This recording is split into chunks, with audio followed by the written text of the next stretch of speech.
Hello எல்லோரும் எப்படி இருக்கீங்க? என் பேர் மதினா. நான் புதுசாக மதினாஸ் ஒன் ஆஃப்னு ஒரு யூடியூப் சேனல் ஆரம்பிச்சிருக்கேன். எல்லோரும் சப்போர்ட் பண்ணுவீங்கன்னு நம்புகிறேன். இன்றைக்கி ஃபர்ஸ்ட் வ்ளாகுன்றனால எனக்கு பிடிச்ச டிஷ்ஷஸ் நான் சமைக்கலாம், குக் பண்ணலான்ற ஒரு ஐடியாவில் இருக்கேன். எனக்கும் என் வீட்டுக்காருக்கும் ரொம்ப பிடிச்ச புல்டாக் நூடுல்ஸ் தான். பேர் வந்து ராமன் நூடுல்ஸ்ன்னு சொல்லுவாங்க. இது கொரியாவில் ரொம்ப ஃபேமஸான நூடுல்ஸு. இங்கே அவைலபிளாக இருக்குது. நான் யூஏயில் இருக்கேன். ஸோ இங்கே அவைலபிளாக இருக்கிறதுனால அதை பண்ணலாம். எப்படி பண்ணணும் அப்படிங்கிறத நான் காட்டுறேன். இது கொஞ்சம் சூப் மாதிரி தான் இருக்கும். நெக்ஸ்ட்டு வர வீடியோவில் நான் சூப் இல்லாமல் ட்ரையாகவும் நான் செஞ்சு காட்டுறேன். இது ஃபர்ஸ்ட் டைம் வந்து நான் பண்ணுறேன். இது என் ஹஸ்பண்ட்க்கு ரொம்ப பிடிக்கும். ஸோ வந்து நம்ம ஸ்டைலில் எப்படி பண்ணுறோம் அப்படின்னு உங்களுக்கு நான் இன்றைக்கி சொல்கிறேன். எல்லாருக்கும் பிடிக்கும்னு நான் நம்புகிறேன். ஃபஸ்ட்டு ஒரு பாத்திரத்தில் தண்ணி ஊற்றிக்கோங்க. நல்லா சூடாகட்டும் தண்ணி. அது வரைக்கும் வெயிட் பண்ணுவோம்.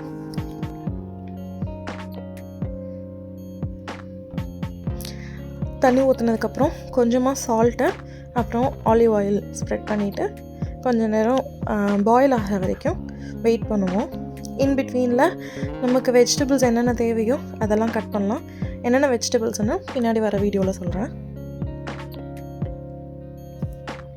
இல்லையா, அந்த ஆயில் தான் நான் யூஸ் பண்ணுறேன். அது குக்கிங்க்கு யூஸ் பண்ணலாமா என்னன்றது எனக்கு கமெண்ட் பண்ணுங்கள். அதுக்கப்புறம் பாயில் ஆகிற வரைக்கும் நம்ம வெயிட் பண்ணுவோம். இப்போது தண்ணி நல்லா பாயில் ஆகிடுச்சு. இந்த டைமில் நம்ம வச்சுருக்கிற புல்டாக் நூடுல்ஸை நம்ம போட்டுடலாம். எந்த சாஸும் இல்லை எந்த மசாலாவும் எக்ஸ்ட்ரா எதுவும் ஆட் பண்ண தேவையில்லை. ஏன்னா இது பயங்கர ஸ்பைஸியாக இருக்கும். வெஜிடபிள்ஸ் நான் கட் பண்ணியிருக்கோம். Onion, red and green capsicum, garlic, beans, carrot இதெல்லாம் வந்து நீட்டமாக கட் பண்ணி வச்சுருக்கேன்.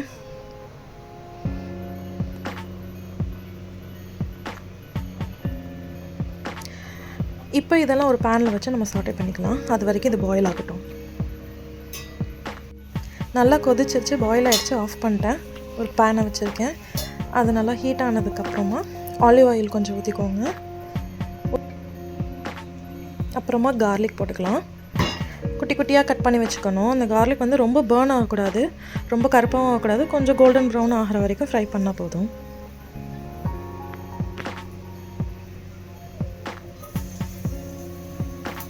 ரொம்ப பேர்ன் ஆகிடுச்சுன்னா அப்புறம் ஸ்மெல் வர ஆரம்பிச்சிடும். ஸோ லைட்டாக வந்து கோல்டன் ப்ரௌனில் ஆனால் போதும்.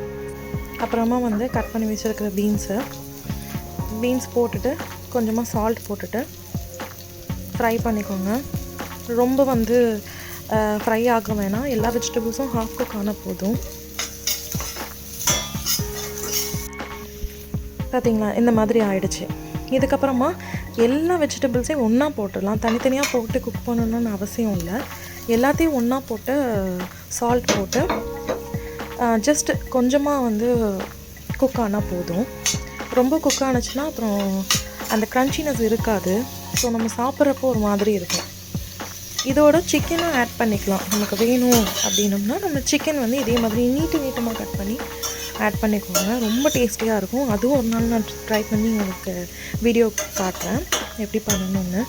இதுலேயே வந்து நம்ம ட்ரையாகவும் பண்ணலாம், சூப்பியாகவும் பண்ணலாம். நான் இன்றைக்கி சூப்பியாக பண்ணியிருக்கேன். சால்ட் போட்டாச்சு. இதுக்கப்புறம் நல்லா ஜஸ்ட்டு சாட்டே பண்ணால் மட்டும் போதும். அதுக்கப்புறமா புல்டாக் நூடுல்ஸ்க்கு ஒரு சாஸ் கொடுத்துருப்பாங்க. இந்த சாஸ் ரொம்ப ஸ்பைஸியாக இருக்கும். கிட்ஸ் எல்லாம் சாப்பிட்றாங்க அப்படின்னா ஹாஃப் போட்டால் போதும். ஏன்னா ரொம்ப ஸ்பைஸியாக எடுத்துக்க வேண்டாம், ஹாஃப் போட்டால் போதும். நாங்கள் கொஞ்சம் பெரியவங்கன்றனால போட்டிருக்கேன், அதிகமாகவே போட்டிருக்கேன். இது வந்து 4 பேர் சாப்பிட்ற அளவுக்கு தான் இருக்கும். அப்புறமா கொஞ்சமாக சோயா சாஸ் போட்டுக்கலாம்.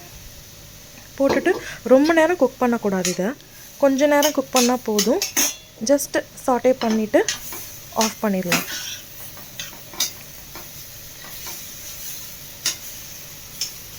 பாருங்கள் எந்த அளவுக்கு வந்திருக்குன்னு பார்த்தீங்களா. ரொம்ப பேர்ன் பண்ணால் சோயா சாஸ் போட்டுட்டு ரொம்ப நேரம் குக் பண்ணக்கூடாது. ஸோ கொஞ்சம் நேரம் பண்ணால் போதும். இப்போ இதை அப்படியே எடுத்து நம்ம ஆல்ரெடி குக் பண்ணி வச்சுருக்கோம் இல்லையா நூடுல்ஸு, அதில் அப்படியே போட்டுருக்கோம்.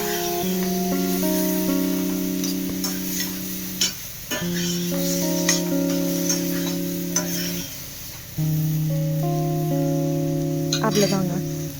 ஆஃப் பண்ணிவிட்டு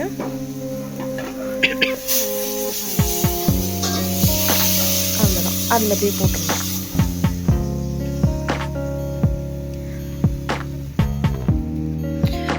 ஜஸ்ட்டு கொஞ்சமாக தண்ணி ஊற்றி அதை அப்படியே ஆட் பண்ணிடலாம் அதில். அதுக்கப்புறமா திரும்ப ஆன் பண்ணி பாயில் பண்ணால் ரெடி ஆகிடுச்சு.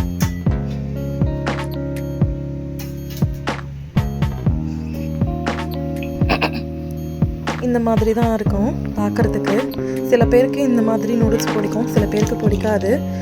ஸோ வந்து கிட்ஸ் வந்து ராமன் நூடுல்ஸ்னு ரொம்ப கொரியன் ட்ராமாஸ்லாம் பார்த்துட்டு கேட்குறாங்க. எனக்குமே ட்ராமானா ரொம்ப பிடிக்கும். அதில் இன்ஸ்பயர் ஆகி தான் நானுமே கற்றுக்கிட்டது. இதுக்கப்புறமா பாயில் ஆனதுக்கப்புறமா ஆஃப் பண்ணியாச்சு. ஸோ அதில் ஒரு சீசனிங் கொடுத்துருப்பாங்க. ஒன்றும் இல்லை, செசமி சீட் இருக்கு இல்லையா, ஒயிட் கலரில், அது கொடுத்துருப்பாங்க. அது போட்டு முடிச்சுட்டு ஆஃப் பண்ணிடலாம். லாஸ்ட்டாக வந்து கொரியாண்டர் லீஃப் ஆட் பண்ணிக்கலாம். நம்மக்கிட்ட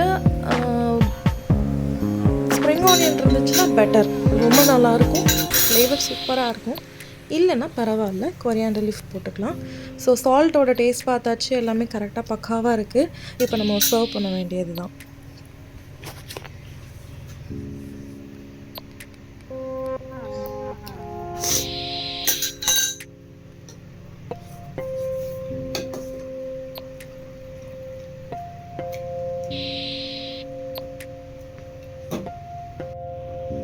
அவ்வளோதான், ஃபினிஷ் ஆகிடுச்சு. நம்ம சர்வ் பண்ணுவோம். சர்வ் பண்ணவே வரலைங்க, ரொம்ப கஷ்டமாக இருந்துச்சு. ஸோ வீடியோ ஆஃப் பண்ணிட்டு தான் நான் சர்வ் பண்ணேன். ரொம்ப டேஸ்டியான யம்மியான ராமன் நூடுல்ஸ் ரெடி ஆகிடுச்சு. ரொம்ப காரம் சாப்பிட மாட்டேன்றவங்க அவாய்ட் பண்ணிக்கோங்க. காரம் அப்படி அப்படியே போட்டாலும் பாதியாக போட்டுக்கோங்க. வெஜிடபிள்ஸ் நிறைய ஆட் பண்ணுறதுனால நமக்கு அந்தளவுக்கு காரம் கிடைக்காது. ஸோ ரொம்ப டேஸ்டியாக இருக்குது, யம்மியாக இருக்குது. ஸோ நீங்களும் இந்த மாதிரி டிஷ்ஷை நீங்கள் ட்ரை பண்ணிவிட்டு எனக்கு எப்படி இருக்குதுன்னு கமெண்ட்டில் ஷேர் பண்ணுங்கள். இந்த வீடியோ பிடிச்சிருந்தா லைக் பண்ணுங்கள், கமெண்ட் பண்ணுங்கள், ஷேர் பண்ணுங்கள், சப்ஸ்கிரைப் பண்ணுங்கள். Thank you for every one.